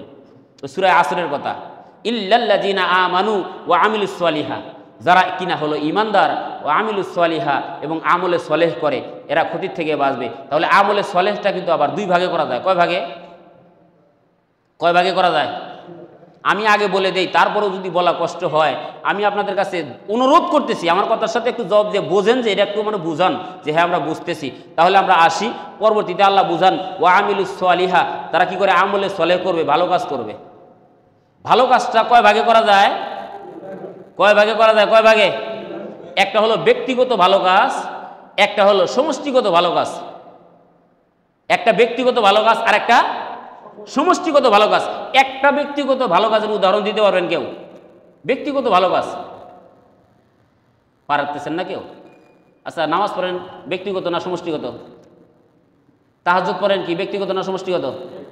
বোঝে না, বোঝে না। তাহাজ্জুদ পড়ি ব্যক্তিগত না সমষ্টিগত? তাসবিহ পড়ি ব্যক্তিগত না সমষ্টিগত? আমি ফকির মিসকিনরে অসহায়রে দান করি ব্যক্তিগত না সমষ্টিগত? ব্যক্তিগত। এটা হলো ব্যক্তিগত ভালো কাজ। তার মানে ওয়া আমিলুস সলিহা, আমলে সলেহ করা যায় দুই ভাগে। কয় ভাগে? একটা ব্যক্তিগত, একটা সমষ্টিগত। ব্যক্তিগত ভালো কাজ কি? আপনি নামাজ পড়তেছেন, হজ করবেন, যাকাত দেবেন, ফকির মিসকিনরে দান করতেছেন, অসহায় দিচ্ছেন, শুধু তাই না, তাসবিহ, তাহলিল, তাহাজ্জুদ যা করতেছেন নিজের মতো করে, এটা হলো ব্যক্তিগত। কিন্তু আল্লাহ তাবারক তাআলা বুঝান, কু আনফুসিকুম ওয়া আহলিকুম নার, তুমি নিজেও দোজখের আগুন থেকে বাঁচো, আহলে পরিবার যারা রয়েছে তাদেরকেও বাঁচাও। সাউন্ড কি আরো কমাই দিলেন নাকি? আচ্ছা, আল্লাহ বুঝাচ্ছেন কু আনফুসিকুম ওয়া আহলিকুম নার, তুমি নিজেও দোজখের আগুন থেকে বাঁচো, আহলে পরিবার যারা রয়েছে তাদেরকেও বাঁচাও। তার মানে নিজে শুধু ব্যক্তিগত আমল করে নিজে বাঁচতে লাভ, নাকি আহলে পরিবারেরও বাঁচানো লাগবে? আহলে পরিবার যারা রয়েছে তাদেরও বাঁচানো দরকার আছে না নাই? যেমনি ভাবে ব্যক্তিগত ভালো কাজেরও দরকার আছে, সমষ্টিগত ভালো কাজেরও দরকার আছে না নাই? ব্যক্তিগত ভালো কাজটা, আপনি মসজিদে আসলেন, নামাজ পড়লেন, বসে বসে তাসবিহ বললেন, এদিকে আপনার দেশের 12টা বাজাইলো ইহুদি বেদিনরা, সেদিকে আপনার কোনো খেয়াল নাই, ভ্রুক্ষেপ নাই। কিয়ামতের দিন আল্লাহর কাছে জবাবদিহি করার দরকার আছে না নাই? তাই তো মাঝে মাঝে বলি, মসজিদের ওই কোণে বসে শুধুই তাসবিহ হাতে, ভাবছো তুমি আমি ছাড়া আর কে যাবে জান্নাতে? তোমার ওই সুবিগিরির দাম নাই কোনো, তোমার ওই সুবিগিরির দাম নাই কোনো আল্লাহ তাআলার কাছে। ওরে মুসলিম তুই আজও কেন বসে, ওরে মুসলিম তুই আজও কেন বসে, চারদিকে আজ মা বোনদের কান্নার আওয়াজ আসে, আবার বিশ্ব ভরে গেছে আজ মুসলমানের লাশে, ঠিক না? ওরে মুসলিম তুই আজও কেন বসে? শুধু মসজিদের কোণে কোণে বসে তাসবিহ তাহলিল করে করে আপনি যদি ভাবেন যে আপনি পার পেয়ে যাবেন, কখনোই না। আল্লাহ তো হুঁশিয়ারি আগেই করে দিয়েছেন, কু আনফুসিকুম ওয়া আহলিকুম নার, তুমি নিজেও দোজখের আগুন থেকে বাঁচো, তুমি নিজেও নামাজ পড়ো, তাসবিহ পড়ো, আহলিকুম নার, তোমার আহলে পরিবারেও বাঁচাও। এখন আমি আপনাদের কাছে প্রশ্ন ছুটতে চাই, আপনি ব্যক্তিগত কাজ যখন করবেন তখন কিন্তু সহজ, কিন্তু যখন পরিবার নিয়ে করতে যাবেন তখন সহজ হবে না কঠিন হবে? একটু কঠিন হবে। কিন্তু আপনি যখন শুধু পরিবার না সমাজ নিয়ে করতে যাবেন তখন আরো একটু কঠিন হবে। যখন আপনি রাষ্ট্র নিয়ে করতে যাবেন তখন আরো একটু কঠিন হবে। হবে কি হবে না? তাহলে আমরা ব্যক্তিগত ভালো কাজ কি? ওজনে কম দেব না, ওজনে বেশি নেব না, কারো খাদ্যে ভেজাল মেশাবো না, দুধের সাথে পানি মেশাবো না, অন্যায়ভাবে কাউরে আক্রমণ করব না, অন্যায়ভাবে কাউরে ধমক দেব না, কটূক্তি করব না, গালিগালাজ করব না, এর থেকে বিরত থাকবো। আমি নিজেও ঠকবো না, কাউরেও ঠকাবো না। এটাই ব্যক্তিগত কাজ, ঠিক কিনা? সময় সংক্ষিপ্ত, তাই সংক্ষিপ্ত আমি এটাও বুঝাতে চাই। সমষ্টিগত ভালো কাজের একটা উদাহরণ দেন তো দেখি একজন। সমষ্টিগত ভালো কাজের একটা উদাহরণ দিতে পারবেন? দাওয়াতি কাজ করতেছেন, এটা সমষ্টিগত, আপনি একাও করতে পারেন। এটা দাওয়াতি কাজ করতে যাবো, আমি যদি সকালে ফজর নামাজের পর বের হয়ে যাই, এটা আমার একলাই করা সম্ভব। এই যে সমষ্টিগত ভালো কাজের ব্যাপারে আমি আপনাদেরকে একটা উদাহরণ দিলে বুঝতে পারবেন। এই যে এখন যে আমরা এখানে বসেছি, সমষ্টিগত না একক? আমরা একটা গোষ্ঠী কিন্তু এখানে বসছি, সবাই কিন্তু আসতে পারে না, মুষ্টিময় একটা গোষ্ঠী কিন্তু এখানে আমরা বসেছি, বলি আলহামদুলিল্লাহ। সবাই কিন্তু আসতে পারে নাই। এটা সমষ্টিগত না ব্যক্তিগত? সমষ্টিগত। তাফসীর মাহফিলের আয়োজন যারা করেছেন সমষ্টিগত না ব্যক্তিগত? এটা একান্তও না, এটা কিন্তু ব্যক্তিগত না, এটা কিন্তু সমষ্টিগত কাজ। শুধু তাই না, আপনি যদি মনে করেন আপনার ওয়ার্ডে একটা মেম্বার বা একটা প্রতিনিধি বানাবেন, সদস্য বানাবেন, তাহলে ভালো একটা প্রতিনিধি যদি বানাতে চান, এটা কি একক কাজ, ব্যক্তিগত কাজ নাকি সমষ্টিগত কাজ? সমষ্টিগত কাজ। অবশ্যই আপনাকে সমষ্টিগত কাজ হতে হবে। যেমন আমি কিন্তু দ্বিতীয় মেডিসিনের দিকে আগাচ্ছি। আল্লাহ বুঝাচ্ছেন কি, ইল্লাল্লাযিনা আমানু, নিশ্চয়ই যারা ঈমানদার, ও আমিলুস সলিহা, আর আমলে সলেহ করবে, মানে ভালো কাজ করবে। আমি বুঝাতে চাচ্ছিলাম যে ভালো কাজটা দুই ভাগে করা যায়। কয় ভাগে? এককভাবেও করা যায়, আবার সমষ্টিগতভাবেও করা যায়। কিন্তু এককভাবে করলেই শুধু সে বুজুর্গ না, সমষ্টিগতভাবে করেই সে বুজুর্গ হতে পারে। সমষ্টিগতভাবে যখন আপনি করতে যাবেন, তখন একটা প্রতিনিধি বানাতে গেলে এককভাবে করবেন না সমষ্টিগতভাবে করবেন? ভালো একটা প্রতিনিধি যদি আপনি বানাতে চান, সমষ্টিগতভাবে ওই এলাকার সবাই মিলে যখন সাপোর্ট করবেন, তখনই তো না আপনি ভালো একটা প্রতিনিধি পাবেন, ঠিক কিনা? ঠিক তেমনিভাবে উপজেলা পরিষদে যখন আপনার নির্বাচন আসবে, আপনি যদি চান কোরআনওয়ালা একজন মানুষে আমরা উপজেলায় দেখতে চাই, কোরআনওয়ালা কোনো মানুষে যদি আপনি উপজেলায় দেখতে চান, এটাও কিন্তু আপনার একক কাজ না সমষ্টিগত কাজ? বোঝে না কি কাজ? কি কাজ? এটাও সমষ্টিগত কাজ। এই কাজটা যখনই আপনি করতে যাবেন, সবাইরে আপনার বোঝান লাগবে যে রাজীপুর উপজেলা পরিষদটা যদি আমরা সুন্দরভাবে সাজাতে চাই, কোরআন দিয়ে যদি সাজাতে চাই, একজন কোরআন প্রেমী মানুষরে আমরা উপজেলায় বসাতে চাই, এই দাওয়াতের কাজ করে করে সবাই একত্র হয়ে সমষ্টিগতভাবে হলেই তো না সম্ভব, অন্যথায় কি সম্ভব? অন্যভাবে কোনোভাবেই সম্ভব না। সবাই মিলে যখন কাজ করব, সমষ্টিগতভাবে যখন কাজ করব, তখনই তো না ভাবে কাজ করা সম্ভব। কথা কন ঠিক কিনা? ঠিক তেমনিভাবে যখন সমষ্টিগতভাবে পরিবার চালাবেন, পরিবার আলোকিত হয়ে যাবে, সমাজ চালাবেন, সমাজ আলোকিত হয়ে যাবে, উপজেলাও যেরকমভাবে আলোকিত হয়ে যাবে। এই সমষ্টিগত কাজের মাধ্যমে দেশে আলোকিত করা সম্ভব কি সম্ভব না? দেশটাও আলোকিত করা সম্ভব। এই সমষ্টিগত কাজ যখন আপনি করতে যাবেন, আপনি দেশের প্রত্যেকটা মানুষে নিয়ে যখন কাজ করতে যাবেন বা ভাবনা করবেন, চিন্তা করবেন, তখন উপর মহল পর্যন্ত যেই ব্যক্তিরে বসাবেন, ওই ব্যক্তিরা যদি কোরআন প্রেমী হয়, ওই ব্যক্তিরা যদি কোরআনের মানুষ হয়, কোরআন দ্বারা যারা রাষ্ট্র পরিচালনা করতে চায়, তাদেরকে যখন আপনি রাষ্ট্রপ্রধান বানাতে যাবেন, তখন যদি আপনি সমষ্টিগত ব্যক্তিগত আমল করেন, এটা কি সম্ভব? ব্যক্তিগত আমল করে কোনো রাষ্ট্রপ্রধান বানানো সম্ভব না। এই ক্ষেত্রেও আপনাকে অবশ্যই সমষ্টিগত আমলের দরকার আছে না নাই? বলে হুজুর এত আমল কেন করব, কি জন্য করব?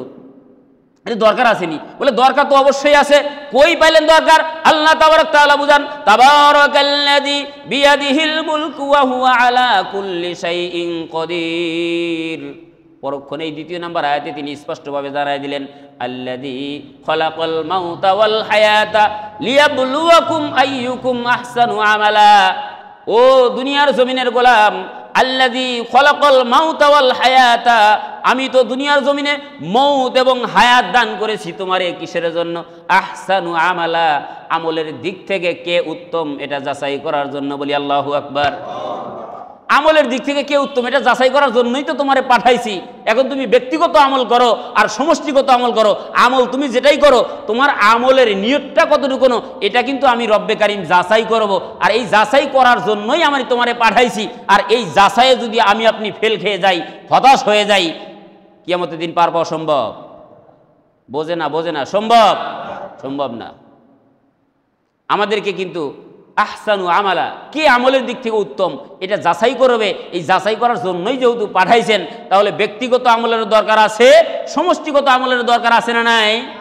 তাহলে ব্যক্তিগত আমলগুলো আমরা আবারও শুনে নেই। নামাজ পড়ি, তসবিহ পড়ি, দান করি, সদকা করি, খাদ্যে ভেজাল দেই না, দুধে পানি মিশাই না, মানুষকে ঠকাই না, মানুষের কাছ থেকে নিজেও ঠকার চেষ্টা করি না। এগুলো হলো ব্যক্তিগত আমল, ব্যক্তিগত ভালো কাজ। আর সমষ্টিগত ভালো কাজ হচ্ছে আমি নিজে আমার পরিবার চালাই, সমষ্টিগতভাবে আমি আমার পরিবারকে দোজখের আগুন থেকে, জাহান্নামের আগুন থেকে বাঁচানোর চেষ্টা করি। আমি আমার সমাজটারে জাহান্নামের আগুন থেকে বাঁচানোর চেষ্টা করি। আমি মানুষের তাফসীর মাহফিলের মাধ্যমে দাওয়াতের কাজ করি। শুধু তাই না, আমি আমার দেশ, আমার রাষ্ট্র, আমার সমাজ সব কিছু নিয়ে চিন্তা করে সমষ্টিগতভাবে কোরআন দিয়ে রাষ্ট্র পরিচালনা করার একমাত্র কাজ করে যাই। এটাই হলো সমষ্টিগত ভালো কাজ। এটাই কি কাজ? সমষ্টিগত ভালো কাজ। আল্লাহ তাবারক তাআলা এই সমষ্টিগত ভালো কাজ এবং একক ভালো কাজগুলো আমাদের করার তৌফিক দান করেন বলি আমিন। আল্লাহ দ্বিতীয় নম্বর মেডিসিন যেহেতু দিলেন, যেও দুনিয়ার জমিনে গোলাম ক্ষতির থেকে বাঁচতে পারবে, ইল্লাল্লাযিনা আমানু, ওই সমস্ত ব্যক্তি বাঁচবে, এরা ক্ষতিতে পড়বে না। এরা ব্যতীত আমানু, যারা কিনা ইমানওয়ালা, ইমানদার, ওয়া আমিলুস সালিহা, আর আমলে সলেহ যারা করে, ভালো কাজ যারা করে, সমষ্টিগত হোক আর ব্যক্তিগত হোক, এই কাজগুলো ভালো কাজগুলো করে। সুতরাং সমষ্টিগতরও দরকার আছে, ব্যক্তিগতরও দরকার আছে। দুইটা মিলেই যারা করে এরাও কিন্তু ক্ষতির মধ্যে পড়বে না, ক্ষতির থেকে বাঁচবে। আল্লাহ তাবারক তাআলা এই সমষ্টিগত এবং ব্যক্তিগত ভালো কাজ আমাদের দ্বারা করান এবং করার তৌফিক দান করেন বলি আমিন। সময় সংক্ষিপ্ত, সামনের দিকে আগে যাচ্ছি। আল্লাহ তাবারক তাআলা পরক্ষণে জানান, ইল্লাল্লাযিনা আমানু ওয়া আমিলুস সালিহাত, পরক্ষণেই তিনি তৃতীয় নাম্বার ডোজটা দিলেন, তৃতীয় নাম্বার মেডিসিন দিলেন, দুনিয়ার জমিনের গোলাম গ্রহণ করে নাও। ইল্লাল্লাযিনা আমানু ওয়া আমিলুস সালিহাত ওয়া তাওয়াসাউ বিল হক ওয়া তাওয়াসাউ বিল হক। হক মানে সত্য, সত্যের উপরে থাকবে সর্বক্ষণ সর্বদা। কিসের উপরে? কিসের উপরে? কিসের উপরে? আমার দিকে তাকান, লুক এট মি। সর্বক্ষণ কিসের উপরে থাকা লাগবে? সত্যের উপরে থাকবে। সত্য কি? এবার যদি জিজ্ঞাসা করা হয় সত্য কি, সত্য হলো আল্লাহর দেওয়া কালাম। আল্লাহর কোরআনের উপরে কি সত্য কোনো কালাম আসেনি? এই গ্রন্থ থেকে সত্য কোনো গ্রন্থ দেশে আসেই? পৃথিবীর জমিনের প্রত্যেকটা গ্রন্থকার যখন গ্রন্থ লেখেন, প্রত্যেকটা লেখক যখন বইগুলো লেখেন, কত সুন্দর করে কিছু কথা লিখে দেন। আমার বইয়ের মধ্যে যদি কোনো ভুল থাকে ধরায় দিয়েন, সংশোধন করবো, কয় কি কয় না? বলে কি বলে না? এই বইগুলোর মধ্যে আছে, আমার এই বইয়ের মধ্যে, কিতাবের মধ্যে কোনো ভুল থাকলে ধরায় দেন, সংশোধন করব। কিন্তু আল্লাহ তাবারক তাআলা সর্বপ্রথম সত্যের চ্যালেঞ্জটা দিলেন, জালিকাল কিতাব, এই সেই কিতাব, লা রাইবা ফি, এতে কোনো সন্দেহেরও অবকাশ নাই। আল্লাহু আকবার। এটা এমন সত্য একটা কিতাব, এই কিতাব এমন সত্য কিতাব, এই গ্রন্থ এমন একটি গ্রন্থ, লা রাইবা ফি, যাতে কোনো সন্দেহ নাই। এই সত্যের বাণীর ব্যাপারে আমরা ক্লাস 9-এ একটা গ্রন্থ পড়েছিলাম। কবি নজরুল তিনি লিখেছিলেন সত্যের বাণী। মুসলমান তরুণ সমাজদেরকে ডাক দিলেন, ও মুসলমান তরুণ সমাজ, তোমরা আজ বিশ্বের বুকে মাথা চারা দিয়ে দাঁড়াতে পারো না। বিশ্বের বুকে জাতি আজ মার খাচ্ছে, মুসলমান নির্যাতিত নিপীড়িত, একটা মাত্র কারণ হলো মুসলমান আজ সত্যের বাণী হারিয়ে ফেলেছে। কবি নজরুল ইঙ্গিত করেছেন, মুসলমান কোরআন হারাইছে বিদায় আজকে তামাম বিশ্বে মুসলমান মার খায়। কথা কন ঠিক কিনা? এই ব্যাখ্যা এর সারমর্মে তিনি বুঝাচ্ছেন, তোমরা যদি মুসলমান সমাজের বুকে মাথা চারা দিয়ে দাঁড়াতে চাও, মাথা উঁচু করে যদি দাঁড়াতে চাও, সত্যের বাণী আঁকড়াইয়া ধরো, তবেই তো না বিশ্বের বুকে তোমরা রাজ করতে সক্ষম হবে। আল্লাহু আকবার। এই কোরআনকে যখন আপনি আঁকড়ে ধরবেন, কোরআন মোতাবেক, এই সত্য মোতাবেক যখন আপনি চলতে পারবেন, চলার চেষ্টা করবেন, তবেই তো না আপনি সমাজের মধ্যে নয়, বিশ্বের বুকে মাথা উঁচু করে দাঁড়ানোর সুযোগ করে দিবেন যিনি, তিনি কে? আল্লাহ। আর এই সত্য, এই হক, এই হকের কিতাবের কথা বিভিন্ন জায়গায় বলতে গেলে বাধাগ্রস্ত হওয়া লাগে, বলতে গেলে বাধার সম্মুখীন হওয়া লাগে। তাফসির মাহফিলের কিছুক্ষণ আগেও বললাম, তাফসির মাহফিলের ব্যানারগুলো হারায় যাওয়া শুরু হয়ে গেছে। বাটপারেরা এই সত্য প্রচার করতে দেয় না, ব্যানারগুলো পর্যন্ত খায় ফেলায়। শুধু তাই না, এই সত্য প্রচারিত হোক, এই সত্যের প্রকাশ পাক, এই সত্য প্রচলিত হোক, এটা কিন্তু বাধা দেওয়ার লোক আজকেই যে দুনিয়ার জমিনে কেবলমাত্র তাই না, আবু জেহেল, উতবা সাহেবরাও চাইছিলেন কোরআনের বাতি জ্বলতে দেওয়া যাবে না। এটা কিসের বাণী? সত্যের বাণী। কিসের বাণী? সত্যের বাণী। আল্লাহ তাবারক তাআলা এই কিতাবের ব্যাপারে তিনি স্পষ্টভাবে বুঝাইলেন, ইয়া আইয়ুহান নাস, আল্লাহ তাবারক তাআলা বুঝাচ্ছেন, এটা এমন একটি গ্রন্থ যার ভিতরে রয়েছে সত্য মিথ্যার পার্থক্য, বান্দা হক এবং বাতিল, অন্ধকার এবং আলো, এটা কেবলমাত্র কোরআন থেকেই বিশ্লেষণ করে জানতে পারবে। অন্য কোনো গ্রন্থ থেকে হক এবং বাতিলের এত স্পষ্ট কোনোভাবেই পাওয়া সম্ভব না। কথা কন ঠিক কিনা? অবশ্যই এই গ্রন্থ থেকেই কেবলমাত্র হক এবং বাতিল আপনি চিনতে পারবেন। ইহুদি বেদুইনরাও চিনতে পেরেছিল, আবু জেহেল, উতবা সাহেবরাও চিনতে পেরেছিল। তারাও জেনেছিল এই কোরআনের আলো যদি মক্কায় প্রতিষ্ঠিত হয়, মানুষগুলো যখন আলো ফুটে পাবে, আলো যখন বুঝতে পারবে, আমাদের চেয়ার থাকবে না, আমরা খুন, গুম, রাহাজানি, ধর্ষণ করতে পারবো না, আমাদের ক্ষমতা হারাইয়া যাবে। সুতরাং আবু জেহেল, উতবা সাহেবরাও চাইছিলেন কোরআনের বাতি, কোরআনের আলো, সত্যের আলো মাটিতে জমিনে প্রতিষ্ঠিত হোক, এটা তারা কখনোই চান নাই। কথা কন ঠিক কিনা? আবু জেহেল, উতবা সাহেবা চায় নাই, কারণ হলো তারা স্পষ্টই বুঝেছে, এই কোরআনের সত্যের আলো যদি প্রতিষ্ঠিত হয়, সত্য যদি বাস্তবায়িত হয়, তবে আমরা বড় বড় বোতলগুলো খেতে পারবো না, দর্শনও করতে পারবো না। আজ অবধি পর্যন্ত দুনিয়ার জমিনে এক শ্রেণীর মানুষ আছে, এরাও চায় এই কোরআনটারে জ্বালাইয়া দিবে না, এই কোরআনটারে তারা স্তব্ধ করে দিতে চায়। এই কোরআনের বাতিটা তারা নিভিয়ে দেওয়ার ষড়যন্ত্র আজ অবধি করতেছে কি করতেছে না? করে কি করে না? এরাও জানে এই কোরআনের বাতি যদি জ্বলে ধর্ষণ করা সম্ভব না, এই কোরআনের বাতি যদি জ্বলে লুটতারাজ করা সম্ভব না, এই কোরআন যদি সমাজে প্রতিষ্ঠিত হয় ওই সমাজে কখনো চাঁদাবাজি করা সম্ভব না, টেন্ডারবাজিও সম্ভব না। তাই একটা জাতি একটা শ্রেণী আছে, তারা চায় যে কোরআনের বাতি দুনিয়া থেকে নিভে যাক। কথা কোন ঠিক কিনা? তাই তো তারা মাঝে মধ্যে বলে আমরা শরিয়া বিরোধী কোনো আইন করব না, আমরা কোরআন বিরোধী কোনো আইন করব না। এরা আগেই থেকেই সতর্ক করে দেয়, এরা আগে থেকেই জানায় দেয় আমরা করব না। তার মানে বোঝা যায় তোমরা আস্তে আস্তে বাটপাড়ির ভাব ধরতেছো। কথা কোন ঠিক কিনা? বাটপাড়ির ভাব ধরে, এর লক্ষণ ভালো না। ভাষা ভালো হলেও মতলব খারাপ। কথা কোন ঠিক কিনা? মতলব খারাপ আছে, এরা নিভাই দিতে চায়। তাহলে এবার আসি, এরা কারা, এদের চরিত্র কেমন, এদের ব্যাপারে আমি আপনাদের সামনে একটা উদাহরণ দিলে আপনারা স্পষ্ট বুঝতে পারবেন। আমাদের মুরব্বীরা বাবারা মাঝে মধ্যে বলতো বাদুর রাত্রে বেলায় আসে, দিনের বেলায় আসে না। যেই বাদুরের ব্যাপারে কিতাবে বলা হয়েছে এই পাখিটার নাম হলো হুফাজ। পাখির নাম কি বোঝে না? পাখির নাম কি? পাখিটার নাম হলো হুফাজ। ফার্সিতে পাখিটারে বলা হয় কুমকুম। বাংলায় আমরা যেই পাখিটারে বাদুর হিসেবে জানি, কি পাখিটার নাম কি? বাদুর পাখি। কি পাখি? একটু জোরে বলা যাবে কি পাখি? বাদুর পাখির একটা ঘটনা আমি আপনাদের সামনে তুলে ধরতে চাই। এই বাদুর পাখি কিন্তু দিনের বেলা, আমরা মুরব্বীর কাছে শুনছি বাদুর নাকি দিনের বেলা চোখে দেখে না। কিতাব বলে বাদুর দিনেও চোখে দেখে, রাতেও চোখে দেখে, কিন্তু বাদুর দিনের বেলায় আসে না। কারণ কি? দিনের আলো তার সহ্য হয় না। দিনের আলো সহ্য না হওয়ার পিছনে কারণ কি? বলে বাদুরের দিনের আলো সহ্য না হওয়ার পিছনে একটা কারণ আছে। বাদুর জানে রাজীবপুরের যুবকরা ক্রিকেট খেলতে খেলতে হাতের অবস্থা খারাপ, আমার এই মিল মতো যদি একটা ঢেল পাথর যদি আমার পাকনায় মারতে পারে, আমার যেই নর বড় পাকনা, এই পাকনা নিয়ে উইরে আমি আমার গন্তব্যস্থানে যেতে পারবো না। কত ঘন্টে কিরে? বাদুরে জানে আমার যেই কাম, একবারই কলা খাওয়া, আর একবারই পেয়ারা খাওয়া, আর একবারই লিচু জলপাই খাওয়া, ভালো কাম না মন্দ কাম? এই কথা কয় না, ভালো কাম না মন্দ কাম? নিঃসন্দেহে মন্দ কাম। রাতের আধারে চুরি করতে আসে, মন্দ কাজ করে বিদায় রাতের আধারে আসে, দিনের বেলায় আসে না। বাদুর জানে দিনের বেলায় গেলে আমার পাখার 12টা বাজাবে, সুতরাং দিনের বেলায় যাওয়া যাবে না। রাতের অন্ধকার যেমন বাদুরের কাছে প্রিয়, ঠিক তেমনি ভাবে বাদুর কিসিমের, বাদুর চরিত্রের 32 নম্বর চরিত্রের এক কিসিমের মানুষ আছে, এরাও জানে এইরকম দিনের মতো যখন মানুষের চোখের সামনে কোরআনের আলোটা ফুটে উঠবে, কোরআনের আলো ফুটে উঠলে আমাদের তো ধর্ষণ করার রাস্তা বন্ধ হয়ে যাবে, আমাদের রেহাজারি খুন খারাপি করার রাস্তা বন্ধ হয়ে যাবে, আমাদের টেন্ডারবাজি আর চাঁদাবাজি করা বন্ধ হয়ে যাবে। এই বাদুর চরিত্রের লোক যারা আছে কেবলমাত্র শুধুমাত্র তারাই চায় যে দুনিয়ার জমিনে কোরআন প্রতিষ্ঠিত না হোক। কথা কথা ঠিক কিনা? এই বাদুর চরিত্রের লোক আমাদের দেশেও কিছু কিছু জায়গায় আছে। আমি কই নাই, আপনারা এই করছেন, কিছু কিছু জায়গায় আছে। এরা চায় কোরআনের আলো জ্বলতে দেবে না। এরা বলে মৌলবাদীরা যেন মাথা চারা দিয়ে দাঁড়াতে না পারে। তুমি কত বড় বুজুর্গ, দূর থেকে কেন এত কথা বলো? বাড়ি এসে কথা বলো না কেন? বাড়ির সামনে থেকে তো শিয়ালও হুক্কা হুয়া কয়ে ডাক দেয়। শিয়ালের কত বড় সাহস, তুমি দরজা এসে হুক্কা হুয়া একবার কয়ে দেখো না, তোমার 12টা পাবলিক কেমনে বাধায়। কথা কন ঠিক কিনা? আরো একটা কথা বুঝাতে চাই, শিয়াল মাঝে মাঝে চারা দেয়, বাড়ির দূর দূরান্ত থেকে ডাক দেয় হুক্কা হুয়া। ভাবছেন কি শিয়াল কি এমনি ডাকে? না, শিয়ালের মাথায় বুদ্ধি আছে। শিয়াল জানে আমি হুক্কা হুয়া কয়ে ডাক দিলে কোন বেচারা কোন জায়গায় থেকে লাইট ধরলো, এই রাজপুর থেকে যখন লাইট ধরবেন শিয়াল বুঝবে যে এখান থেকে লাইট ধরছে, ওখানে পাবলিক জাগ না আছে, ওখানে যাওয়া যাবে।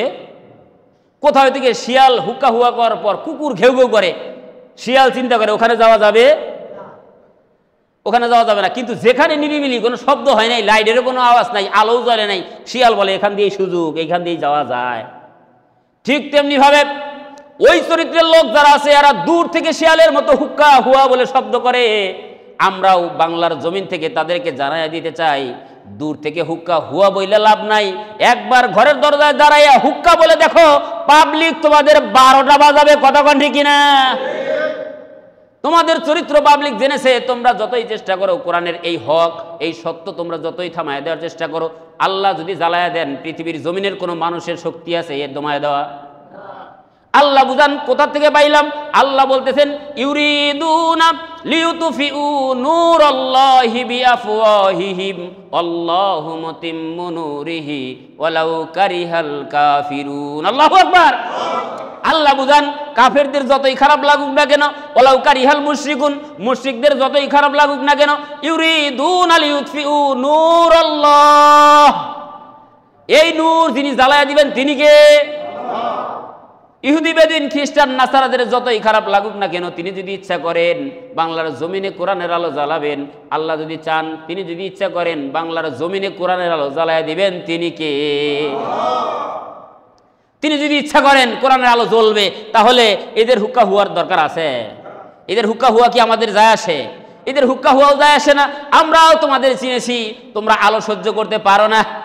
মনে করেন, আমি ওর কথা বলতে বলতে উদাহরণ দেওয়ার অভ্যাসটা একটু বেশি তো সময়, ওই জন্য আমি মেকআপ করতে পারি নাই। যাই হোক, তারপরেও চেষ্টা করো সময়ের মধ্যেই শেষ করার। মনে করেন আপনার ঘরে চোর ঢুকেছে। কি ঢুকেছে? চোর ঢুকেছে। ঘরের থেকে আপনার মাল সামানা যা ভরার সব বস্তার ভিতরে ঢুকাইছে। ঢুকানোর পর এখন শুধু বের হয়ে যাওয়ার পালা। কি হওয়া? শুধু বের হয়ে যাওয়ার পালা। আর এমতো অবস্থায় চোর কি কখনো চাবে যে এই ঘরে আলো জ্বলুক? বোঝে নাই, বোঝে নাই, বোঝে নাই। চোর কখনো চাবে যে আমার বস্তা ভরা শেষ, এখন ঘাড়ে নিব আর জাস্ট ঘর থেকে বের হয়ে যাব? এমতো অবস্থায় চোর কি চাবে যে মালিক ঘরে আলো জ্বালাক? এই কথাটাই তো শুনবার চাইতেছি। চোর কখনোই চাবে না যে ঘরে আলো জ্বলুক। কারণ আমার চুরি করা সব শেষ, এখন বস্তা ঘাড়ে নিব আর ঘর থেকে বের হয়ে যাব। এমতো অবস্থায় চোর কখনোই চাবে না যে আলো জ্বলুক। ঠিক তেমনি ভাবে বাংলার জমিনেও একটা শ্রেণী আছে, এরা সব গাট্টি গোটারি সব গোছাইছে, আর এখন শুধু প্রস্তুতি বের হয়ে যাওয়া, জাতিরে ধোকা দেওয়া, জাতিরে অন্ধকারে ফেলা। এই শ্রেণীর মানুষ যারা রয়েছে কেবলমাত্র শুধুমাত্র তারাই চাবে যে কোরআনের বাতি নিভে যাক। কথা ঠিক কিনা? এরা গাট্টি গোছায় শেষ করছে, মনে করছে সব নিয়ে শেষ করছি, এখন জাস্ট বের হয়ে যাওয়া পর্যন্তই শেষ। এখন কে তারা আর কোরআনের বাতি জ্বলবে? এই জন্য তারা বলে মৌলবাদীদের মাথা চারা দিয়ে দাঁড়াতে দেবে না, তোমরা মাথায় হাত দিতে না, শুধু আঙ্গুল তুলে কথা বলার সাহস পাবে না। কথা ঠিক কিনা? অনেকেই আমাদেরকে পাকিস্তান পাঠাইতে পাঠাইতে এরা মামুবাড়ি দিল্লি গেছে, তোমরা তো মামুবাড়ি দিল্লিও জায়গা পাবে না। আল্লাহ তাবারক তাআলা ওই সমস্ত জাতিদের বোঝার মতো তৌফিক দান করেন বলে আমিন। সম্মানিত ভাইরা, যে কথা বুঝাতে যাচ্ছিলাম, তৃতীয় নাম্বার মেডিসিন আমি আপনাদের খাওয়াচ্ছি। তৃতীয় নাম্বার মেডিসিন হচ্ছে ওয়াতাওয়াসাউ বিল হক। হকের উপরে অটল থাকবে, হক কথা নিজেও বলবে, হক সমাজে পারিবারিকভাবে, সামাজিকভাবে, রাষ্ট্রীয়ভাবে হক প্রতিষ্ঠিত করবে, নিজেও থাকবে, জাতিরেও বুঝাবে, জাতিরেও হকের পথে আহ্বান করবে, রাষ্ট্রও হক এবং সত্য কোরআন দ্বারা চালাবে। তবে আলো জ্বলার দরুন আল্লাহ বরকত দান করবেন। কতক্ষণ ঠিক কিনা? তাহলে তৃতীয় নম্বর মেডিসিন হলো হকের উপরে থাকা, সত্যের উপরে থাকা। আসুক না যত ঝড়, যত বাধা সাইক্লোন, রসুলের পথে মোরা চলবই, এ জীবন বাজি রেখে দিনের নিশান মোরা বাংলার আকাশে উড়াবই। কথা ঠিক কিনা? মোরা কামানের মুখোমুখি দাঁড়িয়ে আল্লাহু আকবার বলবই। আসুক না যত ঝড়, যত বাধা সাইক্লোন, রসুলের পথে মোরা চলবই, এ জীবন বাজি রেখে দিনের নিশান মোরা বাংলার আকাশে উড়াবই। কথা ঠিক কিনা?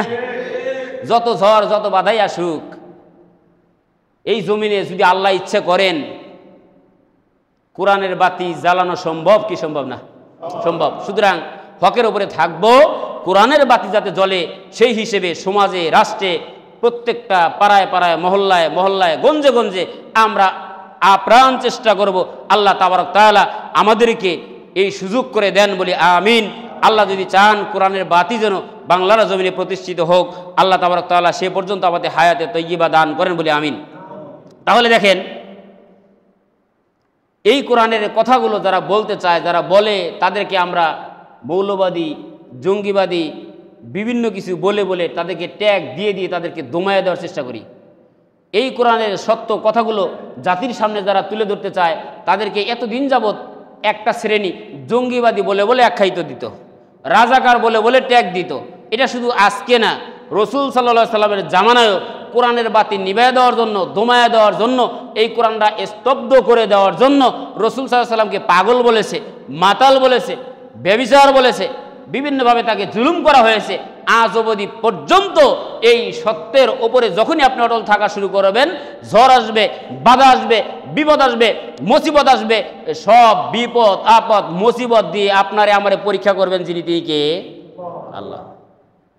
বিপদ আপদ মুসিবত দিয়ে আপনারে আমারে পরীক্ষা করবেন। শুধু তাই না, আল্লাহ তাবারক তাআলা কোরআনুল হাকিমে জানাই দিলেন, وَلَنَبْلُوَنَّكُمْ بِشَيْءٍ مِّنَ الْخَوْفِ وَالْجُوعِ وَنَقْصٍ مِّنَ الْأَمْوَالِ وَالْأَنفُسِ وَالثَّمَرَاتِ وَبَشِّرِ الصَّابِرِينَ আল্লাহু আকবার। وَلَنَبْلُوَنَّكُمْ بِشَيْءٍ مِّنَ الْخَوْفِ وَالْجُوعِ وَنَقْصٍ مِّنَ الْأَمْوَالِ وَالْأَنفُسِ وَالثَّمَرَاتِ وَبَشِّرِ الصَّابِرِينَ। আল্লাহ বুঝাচ্ছেন আমি অবশ্যই তোমাদেরকে কি করব? পরীক্ষা করব। কার কথা? কার কথা? পরীক্ষা করব। তোমাদেরকে পাবলিক জঙ্গি বলবে, তোমাদেরকে খুনি বলবে, তোমাদেরকে রাজাকার বলবে, তোমাদেরকে বিভিন্ন ট্যাগ লাগাবে, জেল হবে, জুলুম হবে, ফাঁসির মঞ্চ হবে, তোমাদেরকে জেল, জুলুম, নির্যাতন, ফাঁসির মঞ্চ দিয়ে তোমাদেরকে পরীক্ষা করব। সেখানে যদি তোমরা ধৈর্যশীল হও, নিশ্চয়ই ধৈর্যশীলদের সাথে আছেন যিনি, তিনি কে? জেলে ভরে জুলুম করে এমন ভাঙা যাবে না, অত্যাচারের শিকল দিয়ে এমন বাধা যাবে না, ঠিক না?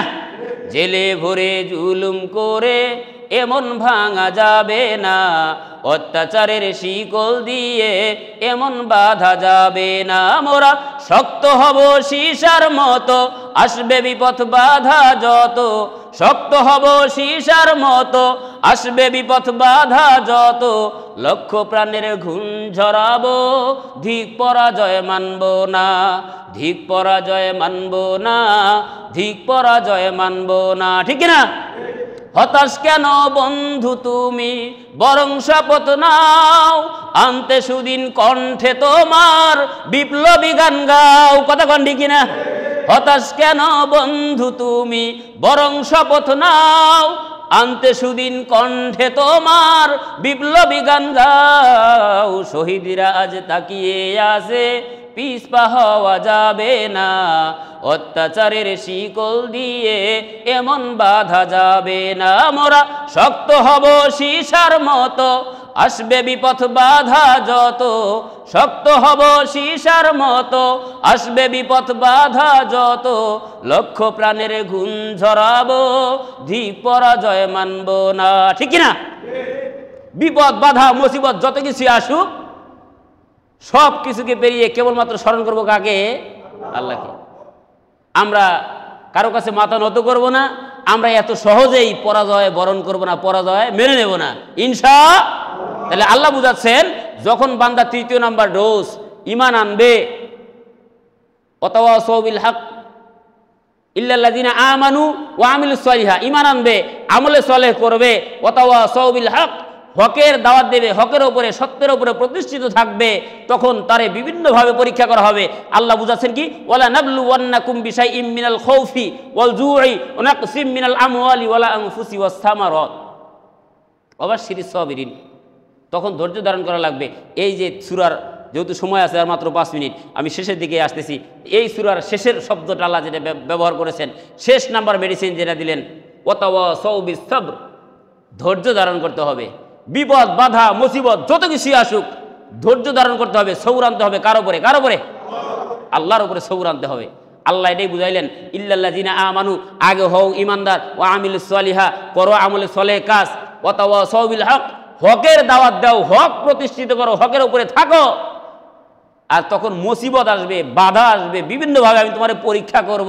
একটা জিনিস মাঝে মাঝে বলি, এই যে বিল্ডিংটা যে করা হয়েছে, এটা বিল্ডিং করা হয়েছে, এখন কিন্তু দোতলা ক্লিয়ার করা হয়েছে, আরও উপরে করা লাগবে কি লাগবে না? বোঝে না, বোঝেন, আরও করা যাবে কি যাবে না? যাবে। এই বিল্ডিংটা করতে গিয়া প্রত্যেকটা ইট কি আমান আছে? বোঝে নাই মনে হয়। প্রত্যেকটা ইট কি আমান আছে? কোনোটারে খ করা লাগছে, কোনোটা একেবারে জিরো পাথরের মতো করা লাগছে, কোনোটা আমান আছে। আবার কোনো কোনো ক্ষেত্রে মিস্ত্রি এই আমানটারে অর্ধেক ফেলায় দেয় আর অর্ধেক রাখে। রাখে আর কি রাখে না? এটা মিস্ত্রি কাজ করতে দেখেন না আপনারা? লাগছে।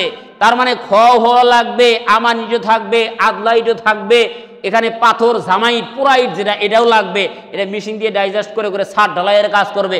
তার মানে দিন প্রতিষ্ঠিতের জন্য, ইসলাম কায়েমের জন্য তোমার বিপদ আসবে, মুসিবত আসবে। এই মুসিবতে তোমার জেল হবে, জুলুম হবে, নির্যাতন হবে, কেউ ফাঁসির মঞ্চে ঝুলবে, কেউ যাবজ্জীবন কারাদণ্ড থাকবে, কেউ যাবজ্জীবন কারাদণ্ড থাকতে থাকতে মৃত্যুবরণ করবে। আর কেউ মুক্ত হয়ে আবার কোরআনের কাজ করবে, আর একটা শ্রেণী আছে এরা সমাজে কোরআনের কাজ করেই যাবে। সবাই যদি আদলা হয় তাও সম্ভব না, সব যদি গুড়া পাথর হয় তবুও যেমন বিল্ডিং সম্ভব না, আর প্রত্যেকটা ইট যদি মনে করে আমি আমান আছি আমানই থাকবো তবুও বিল্ডিং হওয়া সম্ভব না।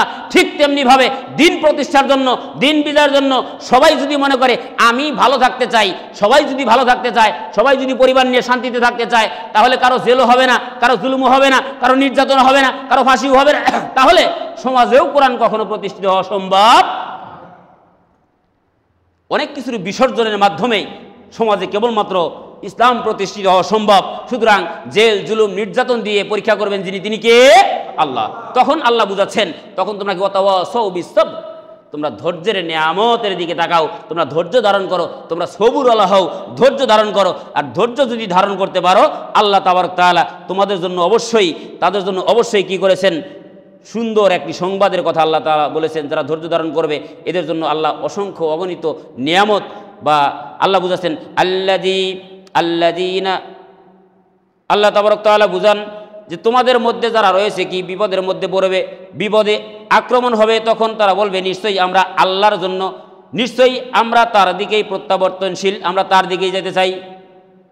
আল্লাযীনা ইযা আসাবাতুহুম মুসিবা ক্বালু ইন্না লিল্লাহি ওয়া ইন্না ইলাইহি রাজিউন। আল্লাহু আকবার। আল্লাহ বুঝান সূরা বাকারা 56 নম্বর আয়াত, 156। আল্লাহ বুঝাচ্ছেন আল্লাযীনা ইযা আসাবাতুহুম মুসিবা ক্বালু ইন্না লিল্লাহি ওয়া ইন্না ইলাইহি রাজিউন। তোমরা যখনই মুসিবতে পড়বে, যখনই তোমরা বিভিন্ন ঝামেলায় পড়বে, আল্লাযীনা ইযা আসাবাতুহুম মুসিবা, যখন মুসিবতে পড়বে, ক্বালু তোমরা বলো ইন্না লিল্লাহি ওয়া ইন্না ইলাইহি রাজিউন, নিশ্চয়ই আমরা আল্লাহর জন্য, নিশ্চয়ই আমরা তার দিকেই প্রত্যাবর্তনশীল। তোমার জন্য ফাঁসি, তোমার জন্য জেল, তোমার জন্য জুলুম, তোমার জন্য বিভিন্ন অত্যাচার অনাচার টর্চার, তখন তুমি বলো আমরা আল্লাহর জন্য এসেছি, আল্লাহর জন্যই আমাদের সব, আমরা আল্লাহর জন্য এসেছি, আল্লাহর জন্যই আমাদের জীবন। আমাদের প্রথমে বলছিলাম আমাদের জীবন মরণের মালিক কে? সুতরাং তখন তোমরা কি করো? ধৈর্য ধারণ করো। ইয়া আইয়ুহাল্লাযীনা আমানুস্তাঈনু বিস-সাবরি ওয়াস-সালাহ ইন্নাল্লাহা মা'আস-সাবিরিন। হে মুমিনগণ, ধৈর্য ধারণ করো সালাতের মাধ্যমে, নিশ্চয়ই আল্লাহ তাআলা ধৈর্যশীলদের সাথেই আছেন। আর যখন তুমি ধৈর্যশীল হতে পারবে, ধৈর্যশীল যখন তুমি হবে, তখন আল্লাহ তাবারক তাআলা তোমাদের সাথেই থাকবেন, তোমাদের প্রতি রহমত নাজিল করবেন, আমাদের সাথে থাকবেন যিনি, তিনি কে? আল্লাহ। তাহলে মুসিবত, ঝড়, বাধা, বিপত্তি যত কিছুই আসুক না কেন, যদি আমরা ধৈর্যশীল হতে পারি, ইন্নাল্লাহা মা'আস-সাবিরিন, নিশ্চয়ই আল্লাহ তাবারক তাআলা ধৈর্যশীলদের সাথে থাকবেন। তাহলে ধৈর্যের নিয়ামত, এটা বড় একটা নিয়ামত, বিশাল বড় একটা পাওয়া। এই নিয়ামতের সাথে যদি আমরা থাকতে পারি, আল্লাহ তাবারক তাআলা দুনিয়ার জমিনের সমস্ত বিপদ থেকে মুক্তি দান করতে পারেন কি পারেন না? পারেন। সুতরাং আমরা এই ৪র্থ নাম্বার ডোজ, ৪র্থ নাম্বার মেডিসিন যেটা আমি আপনাদের সামনে উপস্থাপন করলাম, যে ধৈর্যের নিয়ামত, এটা বিশাল বড় একটা নিয়ামত, আমরা এর সাথে থাকবো। তাহলে আসি, আমি এই সূরার শুরু থেকে এই পর্যন্ত, যেহেতু আমার সময় একেবারে কাটায় শেষ, মানে আর 1 মিনিট সময় আছে, এই 1 মিনিটের মধ্যে আমি আপনাদেরকে বোঝাতে চাচ্ছি। আমি আপনাদের সামনে প্রথম থেকে শুরু এ পর্যন্ত আলোচনা করে আসলাম সূরাতুল আসরের ব্যাপারে। কিসের সূরা? সূরাতুল। একটা ব্যক্তি বলেন তো এই সূরার আয়াত কয়টি? 3টি। আচ্ছা, বলছিলাম এই সূরার শব্দ কয়টি বলছিলাম? 16টি শব্দ বলছিলাম। আর এই সূরার ভেতরে বর্ণ বলছিলাম কয়টি? 68টি। আর এই সূরায় কয় দফা কর্মসূচি আছে? মুখস্থ করে যান না অন্তত। কয় দফা কর্মসূচি? 4 দফা কর্মসূচি। প্রথম নাম্বার কর্মসূচি হচ্ছে ঈমান, দ্বিতীয় নাম্বার কর্মসূচি হচ্ছে নেক আমল, তৃতীয় নাম্বার কর্মসূচি রব্বে কারিম জানাই দিচ্ছেন সত্যের পারস্পরিক উপদেশ, আর 4র্থ নাম্বার কর্মসূচি, লাস্ট কর্মসূচি ধৈর্যের বিশাল বড় একটি নসিহা। আল্লাহ তাবারক তাআলা ধৈর্যের নসিহা দিলেন, 4র্থ নাম্বার মেডিসিন। তাহলে প্রথমে আমরা ঈমানদার হব, দ্বিতীয়ত আমরা কি করব? ভালো কাজ করব, তৃতীয়ত আমরা কি করব? সত্যের ওপর অটল থাকবো। 4র্থ নাম্বার যেই মেডিসিন, এটা আমরা অন্তত আজকে নিয়ে যাই, সেটা হলো সর্বক্ষণ ধৈর্যের সাথে থাকবো, সবুরের সাথে থাকবো। আর একটা ব্যাপার হচ্ছে, এই সবুরের সাথে থাকতে থাকতে যেন আমাদের যদি পিঠের চামড়া উঠে যায়, এতক্ষণ পর্যন্ত যেন সবুর না করা লাগে। একজন আপনারে গালি দিয়েই যাচ্ছে, অত্যাচার করেই যাচ্ছে, নির্যাতন করেই যাচ্ছে, আপনি শুধু ওই যে ধৈর্যের আমল করতেছেন, 4র্থ নাম্বার মেডিসিন, শুধু একটা ডোজ খাইতেছেন, একটা ডোজের মতোই যদি আপনি চলেন, তাহলে কিন্তু আপনার 12টা বেজে যাবে। এক ওয়াজের মধ্যে পাইছিলাম, মুসা আলাইহিস সালাতু ওয়াস সালাম রে এক সাপ যায় বলতেছে, যে আপনি আমারে মুরিদ বানান, আমি আপনারে পীর মানবো, মুরিদ বানায় দেন। মুসা আলাইহিস সালাম বলতেছেন না, তোমার দ্বারা সম্ভব না। কেন সম্ভব না? সম্ভব না, পারবে না। পারবো, আপনি বানায় দেখেন। অনেক জোরাজোরির পর সংক্ষিপ্তভাবে বুঝাতে চাই, সাপ রে মুরিদ বানায় দিস। প্রথম নাম্বার সবক দিয়ে দিছে, ধৈর্য ধারণ করবা। কি করবা? কাউরে কামড় দেওয়া যাবো না, তোমার তো লক্ষণ খারাপ, খালি করতেছে, এটা ব্যাপার হইলো। কামড়াইছি, এখন আর কামড়াবো না। যদি না কামড়াই তাহলে তো মানুষের মধ্যে যদি চলাচল করি, মানুষ সামনে পড়বে, মানুষ আমার বেতন দেবে, আমার রাগ উঠবো, কামড় তো দেওয়াই লাগবে। অতএব জনমানবহীন, মনে করেন পশ্চিমে যমুনা নদীর তীরে গেছে, লাম নিয়ে আসবো, হঠাৎ করে রশি নিয়ে যায় নাই, চিন্তা করতেছে রশি পাই কই, দেখতেছেন এক সাপ। সাপ সাপ না, রশি কলার ফাতরা মনে করে নিয়ে আসা, বোঝা বাইন দেওয়া মনে করেন দেখার বাড়ি পর্যন্ত নিয়ে আসে। সাপ চিন্তা করতেছে আমি মুড়ি ধুয়ে আইসি জন্য বাইসে যাইতেছে, নইলে তো 12টা বাজে নিয়েছে। তো খারাপ বলে কে? আপনি ধৈর্যের নিয়ে আমাদের কথা যেই নসিহত করে দিচ্ছেন, আমারে তো আজকে 12টা বাজাইছে। বলে কেন? ঘাস কাটছে, আমারে দিয়ে রশি বানাইয়া বোঝা বান দিয়ে বাড়িতে নিয়ে আসছে। খোলার পরে যখন দেখছে আমি সাপ, তখন ঢেল মারছে। আমি তো ব্যথা পাইছি, এই যে কোমর বাঁকা করতে করতে আপনার পর্যন্ত আসছি। কয় যে বলছিলাম তুমি পারবা না, সম্ভব না। বলে কেন? তোমারে তো ধৈর্যের কথা বলছিলাম, কামড় দিতে নিষেধ করছি, ফুস কত নিষেধ করি নাই। তোমারে যখন বাধার জন্য তোমার ধরতে গেছে, তখন যদি তুমি ফুস কইতা, তাহলে তো তারা ধরার সাহস পাইত না। ঠিক তেমনি ভাবে ধৈর্যের নিয়ামত সবুর দিতে দিতে দিতে দিতে ইহুদি বেদিনরা যদি ঘাড়ের উপর দিয়ে পা তুলে দেয়, এই পাটা ধরে যে ঢেল মারবেন না, এটা করা কিন্তু যাবে না, তা কিন্তু না। ইহুদিরা যখন আপনার ঘাড়ে চড়তে শুরু করবে, তখন তার এই ঘাট থেকে নামানোর দায়িত্ব আপনার, তার বাটাম ফাটানোর দায়িত্ব আপনার। আপনারে দিয়ে এমন কাজ করাইবে, আপনারা আমরা সারা জীবন শুধু গোলামি হয়ে থাকবো, শুধু গোলামি হয়ে থাকবো, আমাদেরকে শুধু গোলামি বানায় থাকবে, আমাদের শুধু ব্যবহারই করবে, কিন্তু আমাদের সামনে আগাইতে দেবে না। গাছ ওঠার দরকার, ওখানে যে মাছলা কাটাবে, আপনি হুজুর মানুষ, আপনি গাছ উঠে কি করবেন? তাহলে এক কাজ করেন, ধরে বেড়ে আমাদের একজনকে উঠাই দেন। 3 জন মানুষ যাইতেছে, একজন হুজুর মানুষ চিন্তা করতেছে আপনি গাছ উঠে কি করবেন? গাছে তো আপনার ওরা শোভা পায় না, আপনি হলেন আলেম মানুষ, আপনি নিচে থাকেন, আমরা ফালাবো, আপনি খায়েন। 3 জনে ধরে ভরে মনে করেন যে এক বেচারা গাছ উঠে দিয়েছে। এই বেচারারা যতক্ষণ পেট না ভরছে অতক্ষণ পর্যন্ত নিচে আর কিছু ফালায় না। হুজুর বলতেছে আরে কিছু দাও, করে আর কি ধৈর্য ধরেন? আরে দেও না, বলে ধৈর্য ধরেন। এই যে আপনি যখন ধাক্কায় বিজাতিরে উপকার করবেন, তখন সারা জীবন আপনার শুধু ধৈর্যের সবকি শোনাবে। লাস্ট পর্যায়ে আপনি দিবে শুধু বিচি। খালি কি দেবে? খালি কি দেবে? এই বিচি। আমরা বিচি যে শুধু খাবো তা না, আমরা সমাজটারে কোরআন দ্বারা প্রতিষ্ঠিত করতে